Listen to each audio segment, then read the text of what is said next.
동료로부터 관심, 존경, 칭찬, 그리고 사랑받고 싶은 욕구는 인간의 마음속에 있는 최초의 그리고 가장 강렬한 성향이다.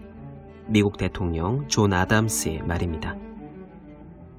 영국의 수상이었던 필립 체스터필드는 다시 태어나면 사람들에게 사랑받을 수 있는 직업을 갖고 싶다라고 고백했습니다. 철학자 버트란트 러셀은 행복의 정복에서 가장 좋은 직업으로 과학자를 꼽았는데요. 그 이유는 사람들로부터 칭찬과 격려를 받을 수 있는 직업이기 때문이었어요.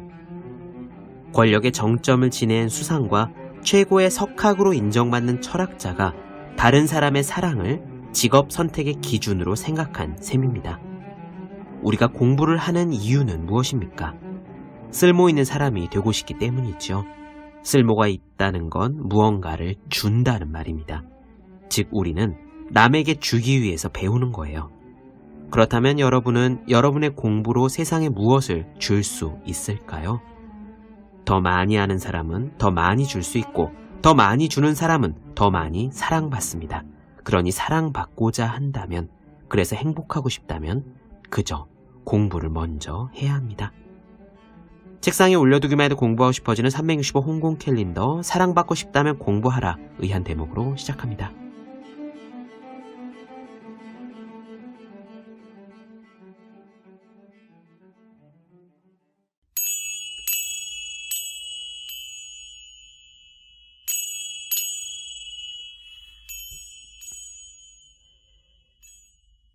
네, 안녕하세요. 본격 공부작업 팟캐스트 서울대는 어떻게 공부하는가 한지우입니다. 우리는 지금 사토 다카유키의 나는 회사 다니면서 공부하기로 했다 보고 있습니다. 제가 지금 이 책의 몇몇 부분들을 짚고 있습니다만 언제나 그렇듯 내용을 들으시고 조금 더 구체적으로 알고 싶다 생각하시는 분들은 반드시 책을 직접 읽어보셨으면 합니다. 책 안에 들어있는 작은 힌트들이라도 사실 그 저자는 많은 경험 끝에 노하우를 응축하여 쓴 것일 수 있어요. 텍스트로 보면 별것 아닌데 실제로는 시행착오 끝에 만들어진 방법인 것이고, 그 말은 곧 내가 해야 할 시간 낭비를 저자가 대신 이미 해줬다는 의미이기 때문입니다. 그래서 저는 늘 책값을 전혀 아깝다고 생각하지 않고요. 또 실제로 책을 계속 많이 사고 있습니다. 오늘도 몇 가지 팁을 드리겠습니다. 특히 직장인으로 일하면서 시간이 없는데 어떻게 해야 할까? 어떻게 해야 집중적으로 긴장을 유지하며 공부할 수 있을까 하는 부분입니다. 우선 저자는요, 회사를 다니면서 공부하는 게 오히려 낫다라고 말합니다. 물론 이건 회사마다 다르고 업무량마다 다르긴 하겠습니다만 회사를 다니면서 과외로 다른 공부를 하거나 프로젝트를 하면 시간을 압축적으로 쓰는 습관이 드는 것만은 확실합니다. 그렇게 하지 않으면 아예 안 되기 때문이죠. 안정적인 급여를 제외하고도 그렇습니다. 그러면은 일단 회사를 다니면서 일을 하는데 어떻게 해야 압축적으로 하느냐? 저는 이 부분에서요, 실무를 같이 한 저자의 경험이 생생하게 담겨 있다는 그런 느낌을 받았어요. 저자는 이 책에서 계속 마감을 중시합니다. 일하시는 분들은 마감이 뭔지 당연히 아시겠죠? 회사에서 정해진 월 마감, 주 마감 혹은 하루 마감입니다. 그런데 저자는요, 꼭 그런 공식적인 마감 외에도요, 평소에 마감에 대한 생각을 머릿속에 담고 사는 것 같아요. 오늘 해야 할 업무는 몇 시까지 어떻게 마감하겠다. 오늘 받은 메일에 대한 답장은 몇 시까지 마감하겠다라는 식으로요. 그렇기 때문에 하루 종일 긴장 상태를 유지하고 일할 수 있고 공부도 똑같은 마음가짐으로 할 수 있는 겁니다. 일할 때의 마음 상태와 공부할 때의 마음 상태는 다르지 않습니다. 일할 때 늘 마감 하고 생각하면서 사는 사람은 공부할 때도 페이지마다 마감, 챕터마다 마감을 떠올리면서 공부하겠죠. 그럼 오늘 이야기 시작하겠습니다.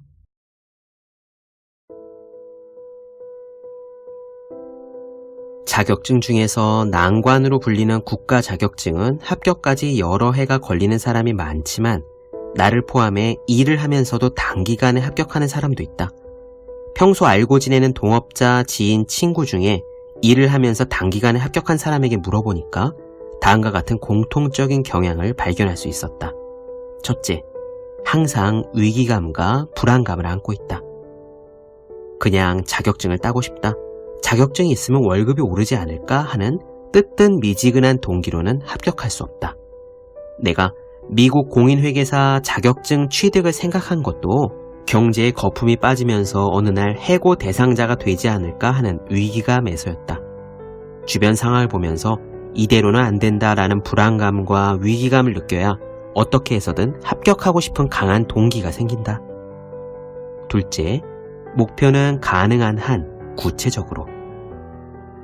목표를 세울 때 피해야 할 말이 있다.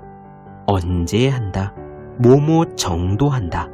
가능하면 한다. 라는 세 가지 말이다. 목표는 공부할 때의 나침반이고 할당량이다. 합격하기 위해서는 해야 할 것을 반드시 해야 한다. 애매하게 설정할 거라면 굳이 목표를 세우는 의미가 없다. 몇 년 후에 반드시 합격한다. 지하철을 타면 문제집을 편다. 문제집은 하루 3페이지씩 푼다 등의 구체적인 행동과 숫자를 넣어서 목표를 설정한다. 그리고 정했으면 반드시 지킨다. 세 번째, 단기간에 승부를 본다. 내가 사실 단기간에 승부를 본 사례다. 보통 실현까지 시간이 너무 걸리는 장기적인 계획은 결심이 오래 가지 못한다. 시험 일정을 생각하면 올해는 무리다. 앞으로 5년 후라면 되지 않을까라고 생각하면 변명은 얼마든지 할 수 있는데 자격증 시험은 단기간에 끝낼 결심을 하고 준비해야 한다. 뭔가 하자고 생각했을 때 단기간에 해버리지 않으면 심리적인 긴장 상태를 유지할 수 없다. 나중에 언젠가 하겠지라고 생각하면 목표 자체를 잊어버린다. 마지막 넷째, 동기부여를 유지한다. 이것이 가장 어려울 텐데 동기부여가 높지 않으면 회사를 다니면서 공부하는 것은 무리다. 하루 정도 안 해도 된다. 오늘은 바쁘니까 안 해도 된다. 하고 이 일을 공부하지 않기 위한 변명으로 삼기 때문이다. 심리적인 긴장 상태를 유지하려면 어떻게 해야 할까? 답은 앞에서 설명한 두 번째, 목표 설정에 있다. 자신이 할 수 있는 목표를 설정해서 그 목표를 반드시 달성한다는 정신적 압박을 자신에게 주고 달성한 성과를 스스로 인정한다. 이 과정을 반복해야 한다. 예를 들어보자. 교재의 두 번째 챕터를 1시간 안에 읽는다라는 목표를 설정해보자. 쉽게 할 순 없지만 노력한다면 가능한 목표여야 한다. 1시간이라는 압박을 느끼면서 읽으면 목표를 달성했는지 어떤지 그 성과는 1시간 뒤에 알 수 있다. 목표를 달성하면 다시 다음 1시간 목표를 설정해서 도전한다. 이렇게 작은 목표를 의식하며 성공 경험을 쌓아가는 것으로 동기부여를 유지할 수 있다. 사람은 항상 큰 목표, 커다란 달성감을 찾는다. 하지만 목표가 크면 클수록 실체가 없어져서 좌절할 확률도 높아진다. 작은 목표를 확실하게 완수해서 얻는 달성감과 성과가 잦을수록 결과적으로 큰 성과에 이를 수 있다. 결과는 2년 안에 낸다고 정해야 한다. 나는 자격증 시험에 도전할 때 2년 안에 합격한다 라고 정했다. 시험을 본다가 아니라 합격이 목표였다. 그 결심을 하는 것이 공부의 시작이다. 일본에서 미국 공인회계사 자격을 취득하고 미국으로 건너갔다. 다행히 일자리를 얻어서 전문가로 열심히 일했다. 그러나 비자 문제로 오래 일하는 것이 어려웠기 때문에 다시 새로운 자격증을 취득하자고 결심했다. 목표는 일본의 사법시험, 기간은 2년 이내였다. 그렇게 마음먹은 것이 1997년 1월이었다. 첫 자격 공부도 제로 베이스부터 시작했는데 이번에는 미국에서 일했던 터라 아예 마이너스에서 시작하는 상황이었다. 독학하는 수밖에 없었다. 내가 단기간에 합격을 해야 한다고 고집했던 이유는 장기적인 목표는 꿈으로 끝나버릴 확률이 높기 때문이다. 3년 뒤, 5년 뒤를 목표로 두면 합격이 먼 미래의 이야기처럼 느껴지지 않을까? 이것은 나의 경험에서 깨달은 것인데 인간이 한 가지 일에 집중할 수 있는 시간은 1, 2년이 고작이다. 어지간히 흥미가 있지 않는 한 몇 년을 집중해서 공부하는 것은 무리다. 그런 이유로 나는 2년 안에 합격하기로 정했다. 게다가 사람에게는 적성이란 것이 있다. 아무리 열심히 공부해도 도저히 좋아질 수 없고 지식을 습득할 수 없는 경우도 있다. 기한을 설정해 최선을 다해보고 안 되면 깨끗이 포기하고 다음에 도전하는 것도 나쁘지 않다. 좀 더 열심히 한 뒤에 라고 여유를 갖고 싶은 기분도 이해는 하지만 이런 가정은 자격시험에는 적용되지 않는다.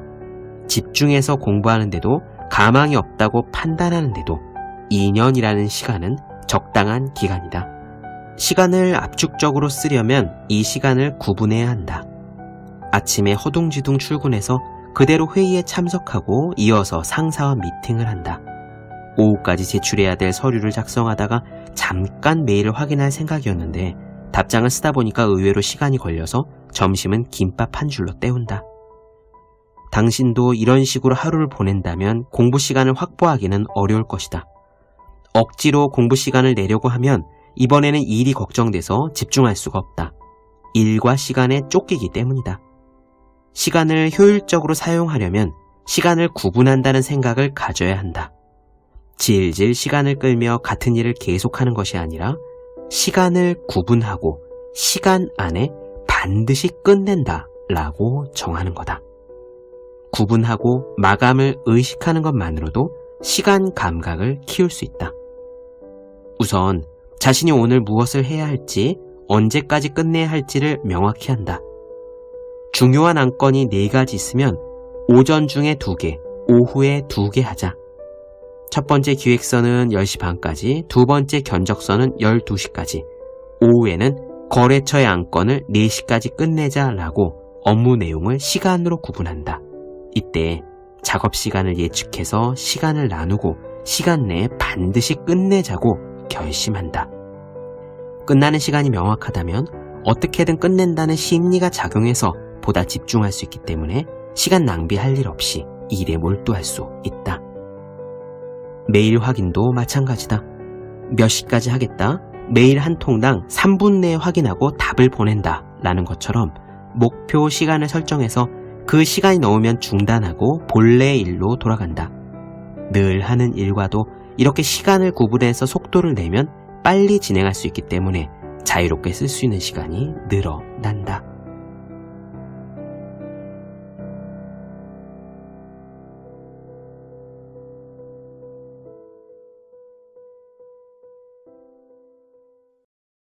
네, 본격 공부작업 팟캐스트 서울대는 어떻게 공부하는가? 사토 다카유키의 나는 회사 다니면서 공부하기로 했다 나눠드렸습니다. 더 많은 이야기가 궁금하신 분들, 질문사항 있으신 분들은 제 유튜브 채널 서울대는 어떻게 공부하는가, 네이버 블로그 생의 즐거운 편지, 다음 카카오 브런치 한주의 브런치, 인스타그램에서 해시태그 서울대는 어떻게 공부하는가 검색해 주시면 좋겠습니다. 또 학생, 수험생, 취준생, 직장인 등 공부하시는 모든 분들을 위해서 어떻게 공부하는 것이 효율적인지 설명한 혼자 하는 공부의 정석, 그리고 책상에 올려두기만 해도 공부하고 싶어지는 365 홍콩 캘린더 아직 읽지 않으셨다면 꼭 한번 읽어보셨으면 좋겠습니다. 분명 도움이 되실 거예요. 그럼 오늘은 여기까지 하겠습니다. 전 다음 시간에 뵐게요. 여러분 모두 열심히 공부하십시오. 저도 열심히 하겠습니다.